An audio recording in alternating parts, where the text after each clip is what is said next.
This is a presentation by Jennifer McKenzie on the Patterns Assignment for Organization Development 6015 Spring of 2020 as part of the Executive Master of Organization Development Program at Bowling Green State University with Professor of Management Dr. Steve Cady.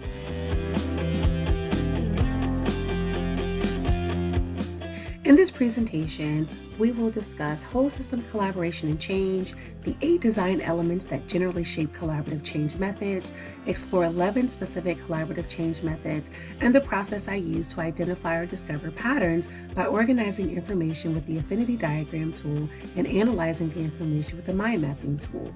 I will also provide a summary of my key learnings and points that emerge as patterns from my analysis and how these methods can be applied in the field of organization development and change, and lastly, a conclusion on my commitment to action in using these tools.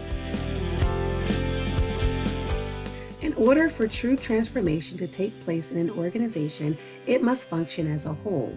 If it hasn't achieved wholeness first, it will separate into disconnected pieces and will be unable to become whole after separation.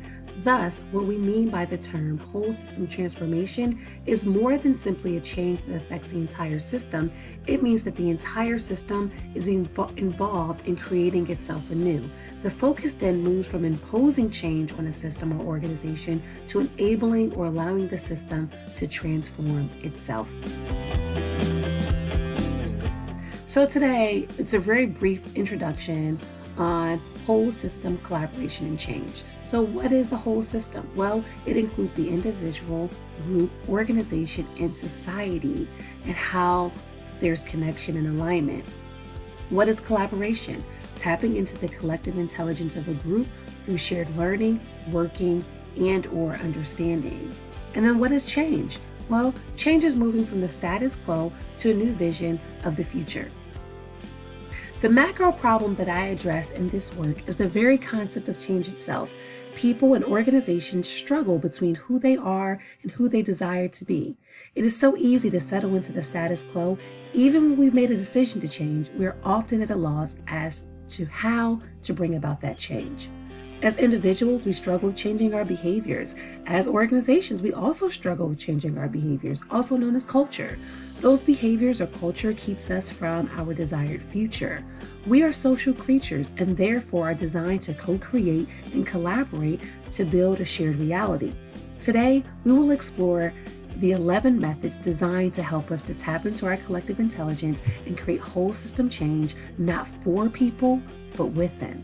At the micro level, this assignment will focus on just the central themes or patterns discovered while studying the 11 methods, as we're limited to time. However, I hope that this presentation will inspire you to continue your inquiry into change and collaborative change methods specifically.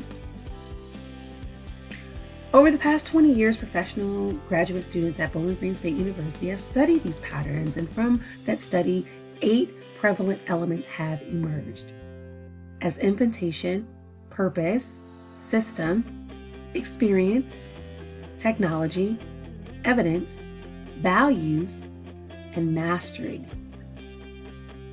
We were given 10 collaborative change methods to study with the 8 design elements as a framework. We were also invited to choose an additional method to make the total 11.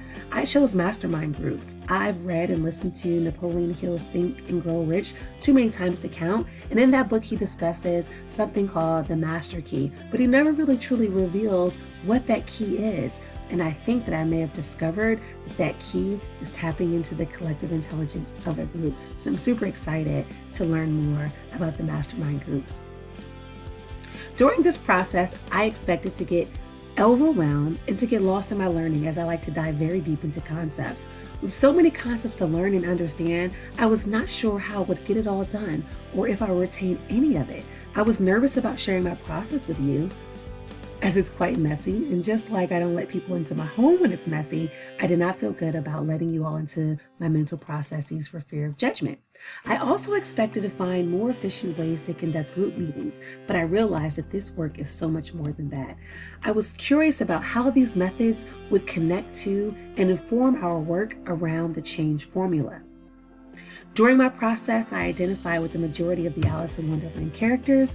Alice feeling disoriented by the amount of content. Mad Hatter, feeling slightly delirious as I balance between excitement and overwhelmed and just, plain mad. The Red Queen, fighting the feeling of snapping at anyone who interrupt my process as I poured over into endless content, teetering between blame and insecurity and frustration. The White Rabbit, well, because I felt behind from the beginning and time had a very visceral, fleeting feeling. If hurried is an emotion, I identified with it. To avoid getting lost in my learning, I used sticky notes, a whiteboard, and Trello, and things got messy. Like a Swiss knife, I had to figure out the best tool to use for the scenario. So the tools that I used was a combination of both mechanical and digital technology to compile all the information using my whiteboard, sticky notes, Miro, Trello, and the tools that I used for my mental processes included the Affinity Diagram. The Affinity Diagram is a business tool used to organize ideas and data, also known as KJ method, because it was developed by Kaiwakita Jaro in 1975. This diagramming process is intended to uncover meaningful groupings among a long list of ideas and concepts.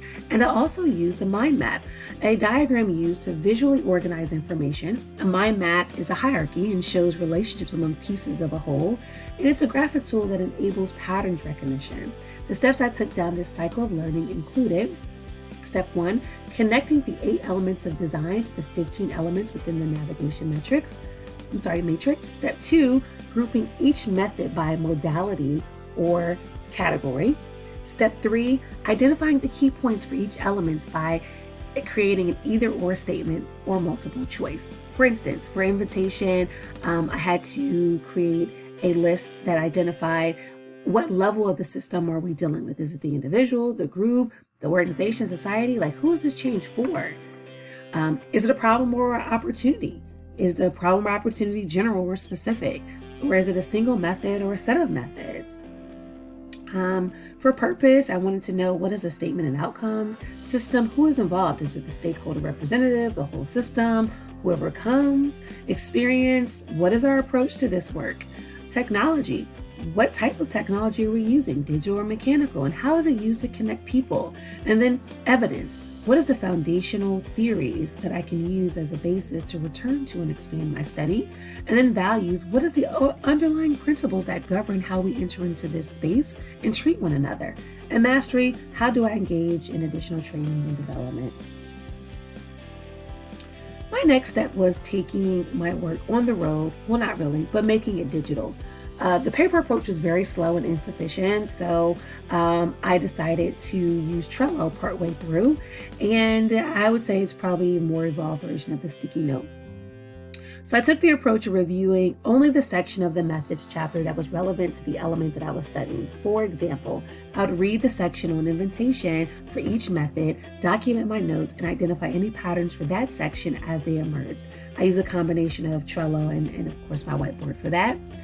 This is where the analysis occurred, but the patterns started to naturally emerge. This was kind of unexpected, as I thought I would have to map out all the items and then go back with a fine-tooth comb to find the patterns. Instead, the patterns revealed themselves. I was just there to capture them.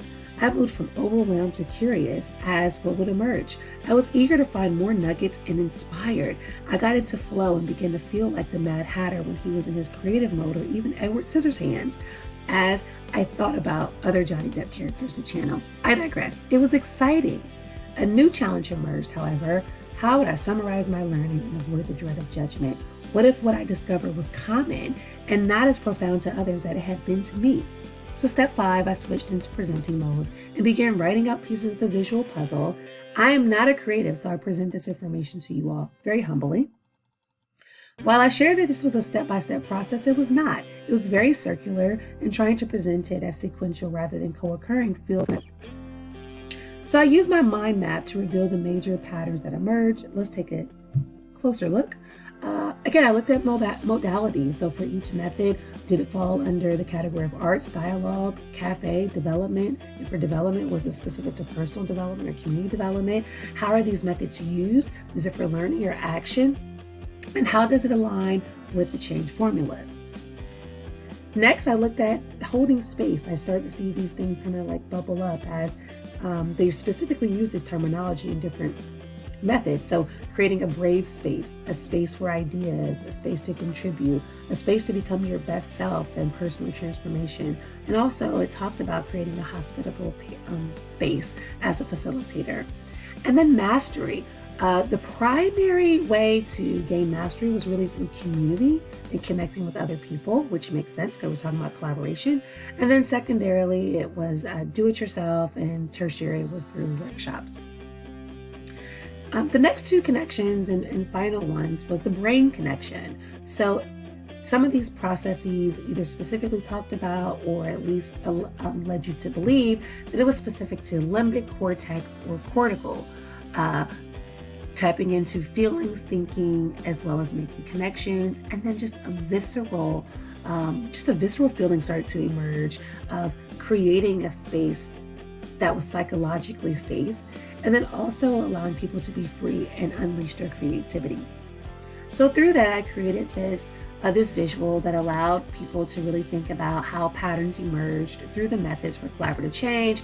Again, through modality, aligning with the change formula. I'll go back to that in a minute. Holding space, connecting with science, and become a master. The thing that I really love is going back to number 2, which is aligning with the change formula. So the question emerged, how does this method help groups identify dissatisfaction with the status quo and a vision for the future?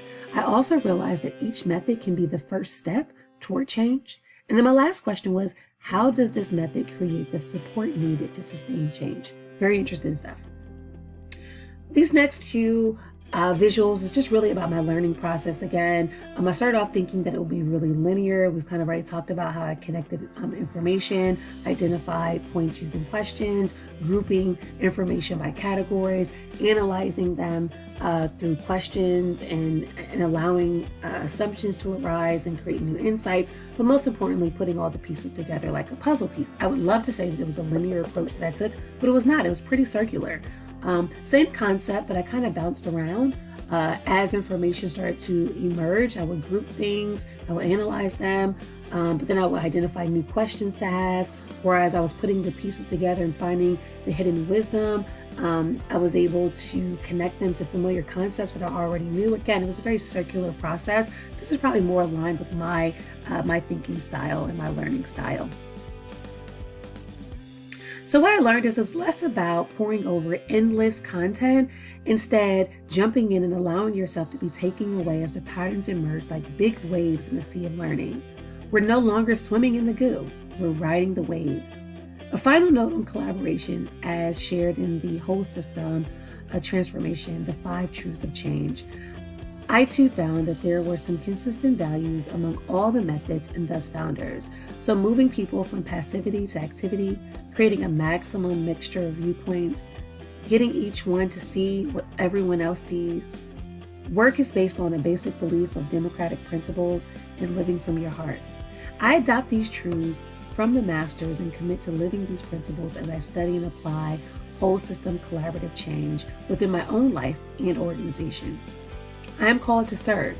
My work is centered around youth development, health equity, employee engagement, community development, and organization development. I commit to creating safe spaces that encourage collaboration and processes that mine the collective intelligence and honors the experiences and wisdom of the group. Thank you for your time.